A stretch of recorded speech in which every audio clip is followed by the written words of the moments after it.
Hello everyone, I am Ruby. You are with Rubical Academy. कल के video में हमने टेरिडोफाइट्स को कंप्लीट किया था और आज जो टॉपिक है वो है जिम्नोस्पर्म। तो हमने टेरिडोफाइट्स में देखा था कि किस तरीके से जो मेन प्लांट बॉडी है वो स्पोरोफाइट है और गैमेटोफाइट भी एक इंडिपेंडेंट बॉडी है, लेकिन वहाँ पर अब स्पोरोफाइट जो है वो गैमेटोफाइट से अब बड़ा हो गया है और मेन प्लांट बॉडी बन गया है। आइए अब आगे देखते हैं कि गैमेटोफाइट में हमें जिम्नोस्पर्म में हमें क्या नया देखने को मिलता है।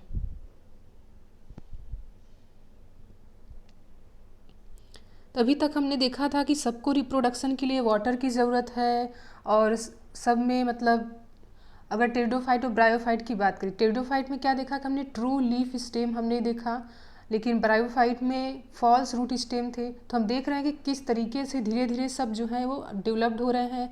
पानी में सब वाटर में रहने वाले थे, अब धीरे धीरे सब टेरेस्ट्रियल पे प्लेसेस पे आ रहे हैं। तो देखते हैं कि जिम्नोस जो है, जिम्नोस जो वर्ड है उसका मतलब होता है नेक्ट, स्पर्म मतलब सीड। तो ये ऐसे सीड हैं जो फ्रूट के अंदर नहीं होते हैं, वो बाहर आपको दिखेंगे, प्रेजेंट होंगे। वो फ्रूट के अंदर फ्लैशी जो मटेरियल होता है उसके अंदर वो प्रेजेंट नहीं होते, वो बाहर होते हैं। और are plants in which the ovule are not enclosed by an ovary wall and are remain exposed. जो कि मैंने बताया कि जो सीड है वो बाहर होंगे, वो ओवरी वॉल के अंदर नहीं होते हैं। And both before and after fertilisation, ये हमेशा आपको ऐसे ही दिखेंगे। ऐसा नहीं कि ड्यूरिंग फर्टिलाइजेशन ये आपको फ्रूट के अंदर है दिख रहे हैं या फिर आफ्टर फर्टिलाइजेशन आपको फ्रूट के अंदर दिख रहे हैं, नहीं, आपको ये हमेशा ऐसे ही नेक्ड दिखेंगे। ठीक, तो जिम्नोस्पर्म का मेन खासियत यही है। And this seeds that develop post fertilisation are not covered that are naked. तो वो सीड जिनमें पोस्ट फर्टिलाइजेशन पाया जाता है वो कवर्ड नहीं होते हैं, वो नेक्ड होते हैं। तो आपका जिम्नोस्पर्म है जिसमें नेक्ड सीड पाए जाते हैं। ये जो ट्री हैं ये आपको काफ़ी बड़े दिखाई देंगे और काफ़ी मीडियम साइज़ के भी होते हैं। तो इनके साइज़ में काफ़ी ज़्यादा वेरिएशन होता है। मीडियम साइज़ के ट्री हैं और टॉल ट्री और श्रब्स जो श्रब्स होता है उसमें भी उस फॉर्म में पाए जाते हैं। तो जिम्नोस्पर्म का जो सबसे बड़ा जो ट्री है वो है सेक्वा, जिसे रेडवुड बोला जाता है। सबसे बड़ा ट्री जो है वो है सेक्वा, जिसे रेडवुड बोला जाता है। ठीक, ये one of the tallest tree species है, ये हमें ध्यान में देना है। एग्जाम में क्वेश्चन पूछा जाता है कि जिम्नोस्पर्म का सबसे बड़ा ट्री क्या है, वो रेडवुड ट्री है। ठीक, और इनमें क्या पाया जाता है कि इनके जो रूट है वो टाइप रूट पाए जाते हैं इसमें, और इनमें फंगल एसोसिएशन जो कि माइकोराइजा पाइनस में पाया जाता है। फंगल एसोसिएशन हमने फंगस में देखा था कि वो फंगस जो किसी प्लांट के किसी ट्री के रूट के साथ एसोसिएशन में है, लगे हुए हैं, तो वो आपके माइकोराइजा कहलाते हैं। और ऐसा प्लांट जो है वो ट्री पाइनस है। ठीक, तो फंगल एसोसिएशन में पाया जाता है माइकोराइजा पाइनस में, while in some others Cycas. ठीक, small specialised roots called coralloid root. इनमें क्या होता है, इनमें जो ब्लू ग्रीन एल्गी जो बैक्टीरिया होता है, साइनोबैक्टीरिया, नाइट्रोजन फिक्सिंग बैक्टीरिया, तो साइकस में ये पाया जाता है। इनका एसोसिएशन जो है वो इस बैक्टीरिया के साथ होता है, नाइट्रोजन फिक्सिंग बैक्टीरिया के साथ। साइकस जो होते हैं ये ब्रांच्ड, और जो जिम्नोस्पर्म हैं ये ब्रांच्ड और अनब्रांच्ड दोनों टाइप के होते हैं। तो जो ब्रांच्ड हैं आपके वो पाइनस और सिट्रस में है, अनब्रांच्ड जो है वो साइकस में पाए जाते हैं। ठीक, अनब्रांच्ड साइकस में और ब्रांच पाइनस एंड सिट्रस में। इनकी जो लीव्स होती है वो सिंपल और कंपाउंड होती है। जिम्नोस्पर्म की लीव्स सिंपल एंड कंपाउंड होती है। इन cycas the pennate leaves persist for a few years. तो साइकस में जो इनकी कांटे जैसी जो लीव्स होती हैं ऐसे, ये कई सालों तक बनी रहती हैं, स्पोरोफाइट पे ही लगे रहते हैं। स्पोरोफाइट इनका मेन प्लांट बॉडी होता है, तो काफ़ी साल तक ये लगे रहते हैं। ठीक, और इनमें सबसे ज़्यादा एडाप्टेशन क्या होता है कि ये काफ़ी डिफरेंट टाइप के इन्वायरमेंट में पाए जाते हैं। तो आपको ये ह्यूमिड में भी पाए जाएंगे और कुछ जैसे डिजर्ट एरियाज जो होते हैं वहाँ पर पाए जाएंगे। टेम्परेचर इनका वेरी करता है। नीडल लाइक इनकी लीव्स होती है मैंने कहा। ठीक, और ये सरफेस एरिया कम करते हैं। जब ऐसे लीव्स हैं तो इनका सरफेस एरिया काफ़ी कम होगा और लीव्स के ऊपर एक थिक क्यूटिकल की कोटिंग होती है और शंकिन स्टोमेटा होते हैं, मतलब जो इनके स्टोमेटा होंगे वो काफ़ी ज़्यादा अंदर होंगे, छोटे होंगे, ठीक, जिससे कि ये अपना वाटर जो है वो कम रिड्यूस कर पाए।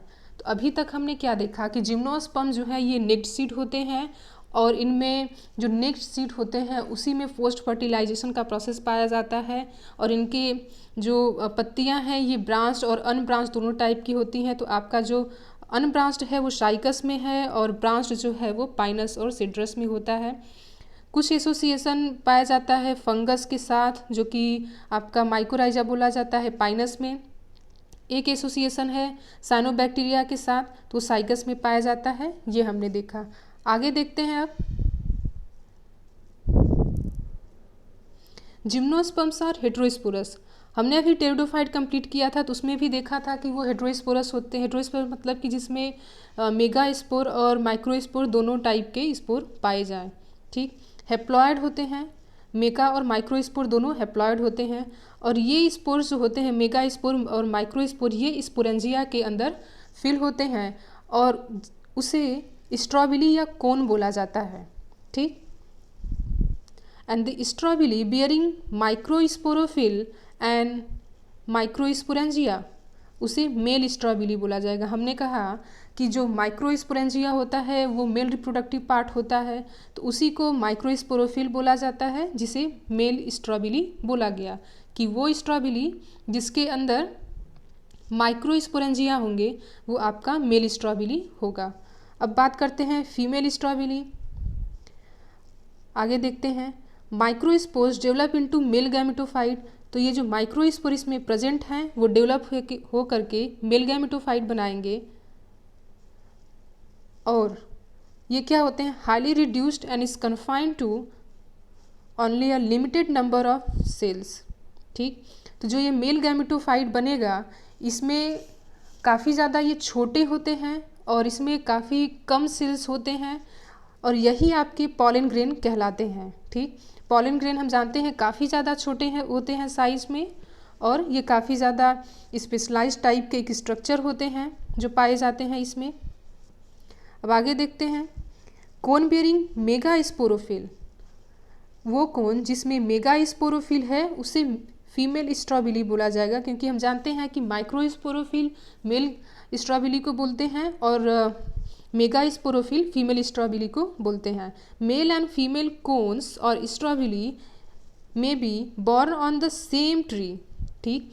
मेल और फीमेल कोन ये एक पौधे पर भी एक ट्री पे भी पाए जा सकते हैं जैसे कि पाइनस में पाए जाते हैं और ये अलग अलग ट्री पर भी देखने को हमें मिलेंगे, तो वो आपका साइकस होगा।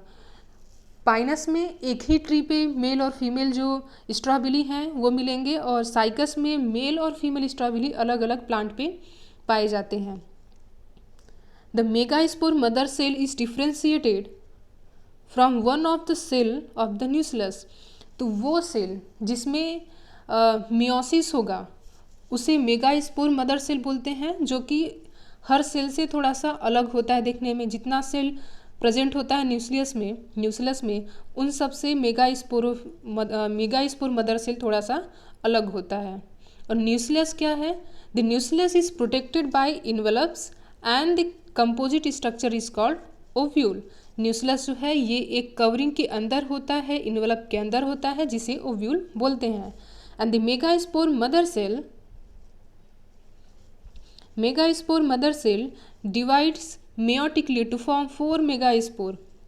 मेगास्पोर मदर सेल हमने कहा कि 4 वहाँ पर न्यूक्लियस में सेल प्रेजेंट होते हैं जिसमें से एक ही सेल में आपका मेयोटिक डिवीजन होता है।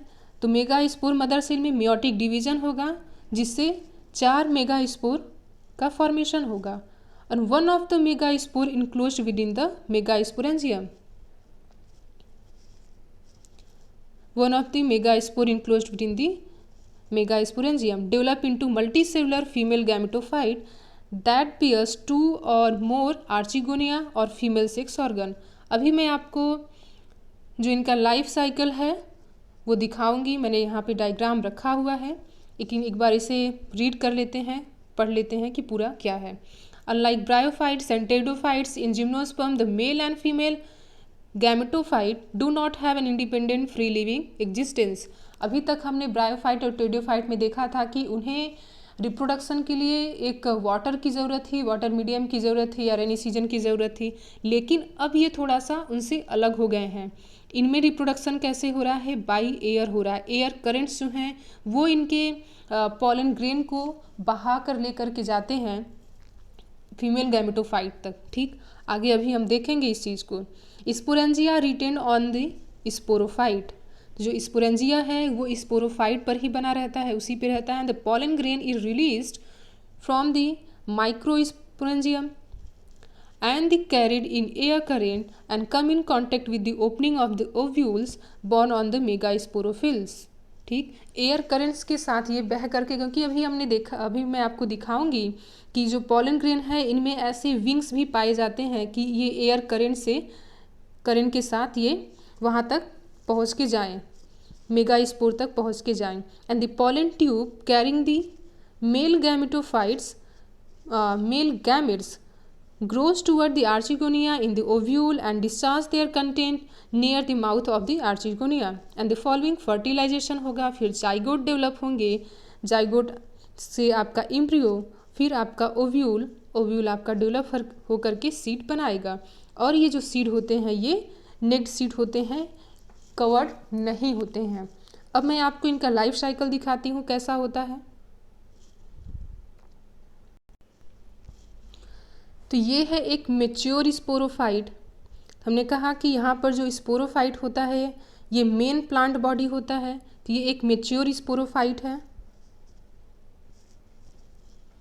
1 मिनट, यस, ये एक मेच्योर स्पोरोफाइट है। तो ये क्या है कि हमने देखा कि पाइनस में मेल और फीमेल जो स्ट्रॉबेरी होते हैं वो एक ही प्लांट पे पाए जाते हैं, एक ही ट्री पे। साइकस में मेल और फीमेल स्ट्रॉबेरी जो है वो अलग अलग ट्री पे पाए जाते हैं। ठीक, तो यहाँ पर क्या है, ये एक ओव्यूल कोन है, ये एक पॉलन कोन है। ठीक, तो ओव्यूल कोन जिसमें कि मेगास्पोर्स होंगे। अब आप देखेंगे कि ये जो पूरा यहाँ पर एक आप देख रहे हैं ये स्ट्रक्चर, ठीक, ये वाला, ये क्या है, ये पूरा एक सीड है, ये नेक्ड सीड है। हमने कहा कि जिम्नोस्पर्म में नेक्ड सीड पाए जाते हैं, तो ये पूरा एक सीड है। ठीक, तो सीड का ये एक सिंगल स्केल जो है, सिंगल स्केल में क्या होगा, मियोसिस होगा। इसमें मियोसिस हुआ और मियोसिस के बाद ये आपका मेगास्पोर बना। मेगास्पोर जर्मिनेट होकर फीमेल गैमेटोफाइट बनाता है। अब हम चलते हैं मेल गैमेटोफाइट देखेंगे कैसे बनता है। ये पॉलन कोन है, पॉलन कोन का ये एक माइक्रोस्पोरेंजियम है। ठीक, जैसे हमने देखा था कि ये ओव्यूल कोन है, ओव्यूल कोन का ये एक सिंगल स्केल है, उसी तरीके से ये पॉलन कोन का एक सिंगल माइक्रोस्पोरेंजियम है जिसमें मियोसिस होगा। ठीक, मियोसिस से यहाँ पर पॉलन बनेंगे, देन मेल गैमेटोफाइट बन जाएगा। आप देख रहे हैं कि यहाँ पर ये विंग्स शो किया गया है और ये ट्यूब सेल है और ये जनरेटिव सेल है। तो देख रहे हैं कि इनमें विंग्स भी प्रेजेंट हैं क्योंकि इनमें एयर करेंट्स के थ्रू ये मेगास्पोर तक पहुँच के जाते हैं। अब आगे देखते हैं कि यहाँ पर फर्टिलाइजेशन हुआ, फीमेल गैमेटोफाइट और मेल गैमेटोफाइट, यहाँ पर फर्टिलाइजेशन होगा जिससे जाइगोट बनेगा और फिर आपका इम्ब्रियो बनेगा।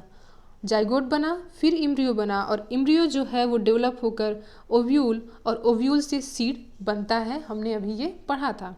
ठीक, जब ये सीड बनेगा तो ये सीड मेच्योर होकर के एक मेच्योर स्पोरोफाइट बनाएगा। तो एक बार हम फिर से इसे रिवाइज कर लेते हैं कि पहले मेच्योर स्पोरोफाइट था, एक स्पोरोफाइट है क्योंकि हमने देखा था कि यहाँ पर मेन प्लांट बॉडी जो है वो स्पोरोफाइट होता है। तो उसका ये ओव्यूल कोन है, ये पॉलन कोन है। ओव्यूल कोन का ये एक सिंगल स्केल है और यहाँ पर ये माइक्रोस्पोरेंजियम है पॉलन ग्रेन का। दोनों में मियोसिस होता है और आफ्टर मियोसिस यहाँ पर पॉलन बनते हैं और यहाँ पर मेगा स्पोर बनता है। मेगा स्पोर डेवलप होकर के फीमेल गैमेटोफाइट बनाया और पॉलन ग्रेन डेवलप होकर के मेल गैमेटोफाइट बनाता है। जब दोनों का फ्यूजन होगा तो यहाँ पर जाइगोट के बाद एम्ब्रियो बनता है। एम्ब्रियो जो है आपका सीड बनेगा और सीड फिर से आपका मेच्योर होकर के डेवलप होकर के एक मेच्योर स्पोरोफाइट बनाएगा। तो ये रहा पूरा जिम्नोस्पर्म।